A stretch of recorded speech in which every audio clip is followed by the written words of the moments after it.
Assalamualaikum warahmatullahi wabarakatuh. Shalom, Om Swastiastu, Namo Buddhaya, Salam Kebajikan.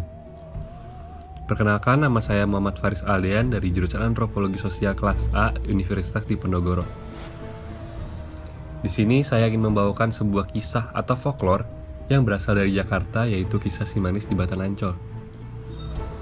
Mendengar kata Ancol, kita pasti langsung mengasosiasikannya dengan pantai, taman hiburan, serta akuarium terbesar di Indonesia. Ya, Ancol memang bisa dibilang sebagai gudang wisata bagi masyarakat Jakarta.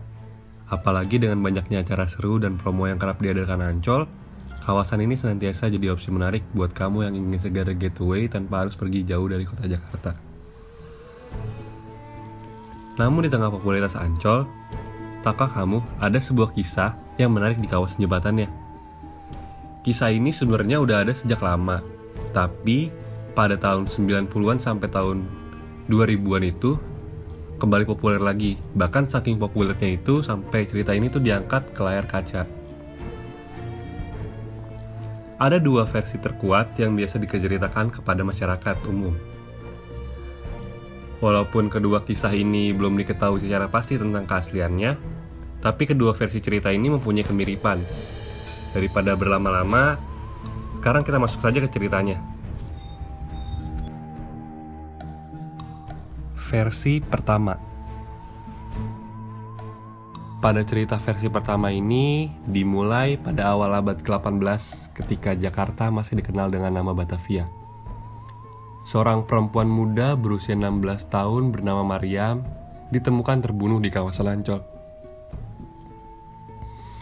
Mariam dikenal sebagai gadis muda yang cantik. Ia bekerja di rumah pedagang tua yang kaya raya yang telah beristri. Kecantikan Mariam rupanya menarik perhatian majikannya.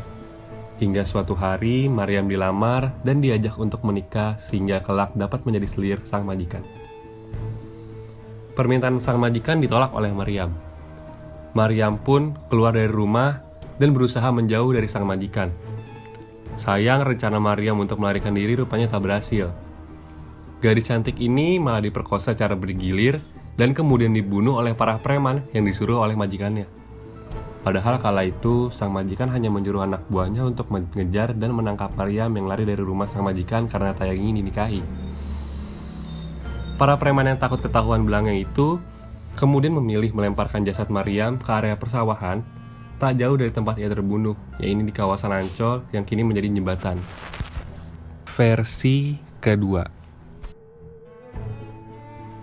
Dihimpun dari berbagai sumber, kisah kedua yang tak kalah tragis dari si manis jembatan Ancol didapatkan budayawan Betawi Ridwan Saidi dari saksi hidup yang pernah ia temui ketika melakukan investigasi pada tahun 1955 sampai 1960. Menurut kisah tersebut, pada awal abad ke-19, sekitar tahun 1817, hiduplah seorang gadis yatim yang hidup bersama ibunya. Maemper dan anaknya Siti Ariyah tinggal di suatu pavilion milik seorang juragan kaya. Ketika Siti Ariyah menyentuh usia 16 tahun, sang juragan pemilik rumah rupanya jatuh hati padanya. Ia berniat menikahi Siti Ariyah dan menjadikannya sebagai selir. Ariyah yang menolak permintaan sang majikan kemudian melarikan diri. Seperti kata pepatah, keluar dari lubang singa, masuk ke lubang buaya. Begitulah nasib yang menimpa Siti Ariyah. Bukannya mendapatkan pencerahan, Siti Ariyah malah bertemu Oe Tambah Sia, pedagang tembakau keturunan Tionghoa di Batavia yang berasal dari Pekalongan.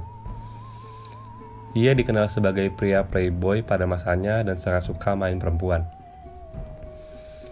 Melihat para Siti Ariyah, Oe lantas tergoda dan ingin menjadikannya sebagai koleksinya. Siti Ariyah kembali kabur untuk menyelamatkan dirinya. Naas, dua preman suruhan Oe Tambah Sia rupanya lebih cepat dibandingkan gerak gadis muda ini. Siti Ariyah menemui ajalnya di bendungan Dempet dekat Danau Sunter di tangan mereka. Jenazahnya dibuang sekitar 400 meter dari jembatan Ancol. Berbeda dengan kisah pertama, Siti Ariyah ini meninggal karena membela harga dirinya. Ia meninggal tanpa diperkosa oleh para pembunuhnya, dan kabarnya hantu wanita yang biasa ditemui di kawasan inilah yang kemudian populer dikenal sebagai si manis jembatan Ancol.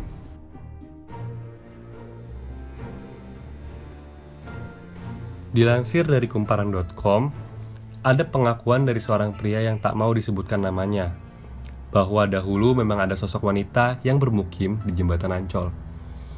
Hanya saja menurut pria yang akrab disapa Bri itu, ia tak mengetahui nama sosok astral itu.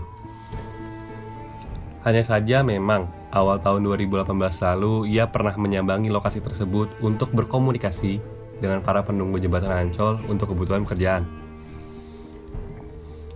Walau tidak tahu dengan pasti kisah sosok wanita tersebut, Bri masih mampu mengingat beberapa hal tentang komunikasi mereka setahun silam. Katanya, memang ada perempuan juga. Mereka kan juga cari tempat untuk bermukim ya, seperti manusia pada umumnya. Memang kalau bisa dibilang meninggalnya nggak wajar, lebih dibuang kayaknya.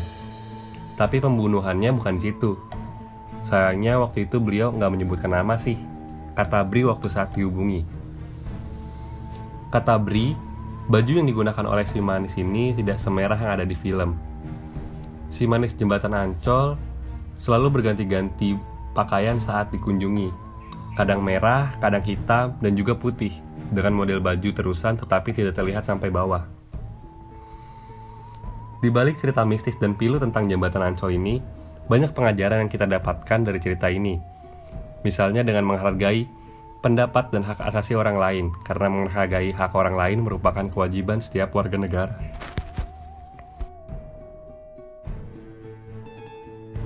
Ya mungkin segitu saja cerita yang kita bahas kali ini. Di balik kisah mistis yang disajikan oleh jembatan Ancol, tidak membuat Ancol sepi pengunjung.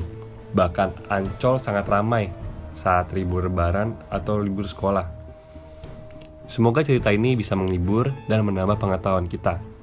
Oh iya, jangan lupa jaga kesehatan di era pandemi ini ya, dengan cara mematuhi protokol kesehatan yang ada. So, see you next time.